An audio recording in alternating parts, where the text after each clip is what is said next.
আসসালামু আলাইকুম। সকালবেলা ঘুম থেকে উঠলেন।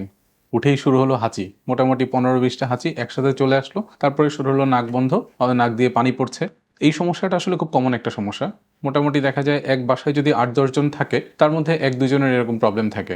আবার দেখা যায় অনেক পেশেন্টই থাকেন যাদের পরবর্তী প্রজন্ম এই একই প্রবলেমে সাফার করে। ম্যাক্সিমাম ক্ষেত্রেই এই রোগটা অ্যালার্জির কারণে হয়, আবার কিছু, কিছু ক্ষেত্রে অ্যালার্জি ছাড়াও হতে পারে। আমরা ভ্যাসোমোটর রাইনাইটিস নামে একটা রোগ বলে থাকি, যেই রোগটাতে দেখা যায় যে টেম্পারেচারের পরিবর্তনের সাথে সাথে রোগীদের এরকম হাঁচি সর্দির প্রবলেম শুরু হয়।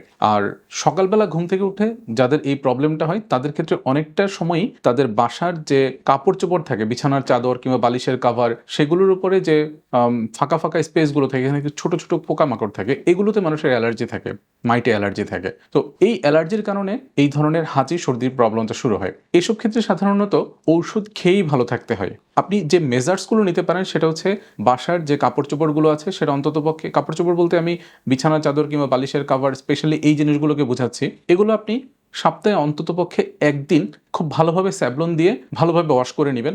রোদে শুকাবেন অন্ততপক্ষে ২ দিন পর পর কিংবা ১ দিন পর পর পারলে এটাকে রোদে শুকাবেন এবং যতটুকু পারা যায় পরিষ্কার পরিচ্ছন্ন রেখে ব্যবহার করার চেষ্টা করবেন। তা না হলে আপনার এই প্রবলেমটা কিন্তু আল্টিমেটলি থেকেই যাবে। মেঝে পরিষ্কার রাখতে হবে, ঘরে পর্যাপ্ত পরিমাণ বাতাস ঢোকার মতো জায়গা রাখতে হবে। এটা হচ্ছে আপনার কিভাবে আপনি এটা থেকে রিলেটিভলি একটু ভালো থাকতে পারেন সেই পদ্ধতি ফলো করা। এটা ছাড়া কিছু মেডিকেশনস আপনি ব্যবহার করতে পারেন, কিছু ওষুধপত্র আছে যেমন মন্টেলুকাস্ট, ফেক্সোফেনাডিন, কখনো কখনো আমরা নাকের স্প্রে অ্যাডভাইস করে থাকি যেমন বেক্লোমিথাসোন অথবা ফ্লুটিকাসোন। এই ধরনের কিছু প্রিপারেশনস থাকে যেগুলো নাকে ইউজ করলে, নাকের স্প্রে ইউজ করলে রেগুলার ধরেন আপনি সকালে ২ চাপ, রাতে ২ চাপ, এভাবে ২ বেলা করে ব্যবহার করতে পারেন। তখন এই সিমটমসগুলো থেকে আস্তে আস্তে ইমপ্রুভমেন্ট পাওয়া যায়। অনেক রোগীই দেখা যায় এইভাবে ওষুধ কন্টিনিউ করার কারণে ভালো থাকে। অনেকেই টেনশনে থাকে নাক বন্ধের প্রবলেমটা নিয়ে। আপনার যদি অ্যালার্জিটা মোটামুটি নিয়ন্ত্রণে থাকে, আপনার যদি হাঁচিটা মোটামুটি নিয়ন্ত্রণে থাকে, তাহলে আপনি অনেকটাই ভালো থাকবেন। হাঁচি নিয়ন্ত্রণ থাকলে, নাকের সর্দি যদি নিয়ন্ত্রণে থাকে, তাহলে নাক বন্ধের প্রবলেমটা অনেকটা সলভ হয়। কারো কারো ক্ষেত্রে নাকের হাড়ও বাঁকা থাকে, সেটাও তার নাক বন্ধের একটা ইম্পর্টেন্ট কারণ হয়ে দাঁড়ায়। এইসব ক্ষেত্রে সার্জারি করে যে খুব ভালো বেনিফিট পাওয়া যায় ওরকমটা বলা যায় না। এই ধরনের পেশেন্টদের ক্ষেত্রে অ্যাডভাইস হচ্ছে, যদি নাক খুব বেশি বন্ধ থাকে এবং ডাক্তারের কাছে গিয়ে যদি ডাক্তার সাহেব বলে থাকেন যে হাড় অনেক বেশি বাঁকা আছে, তখন বেটার হচ্ছে নাকের সার্জারি করে নেওয়া।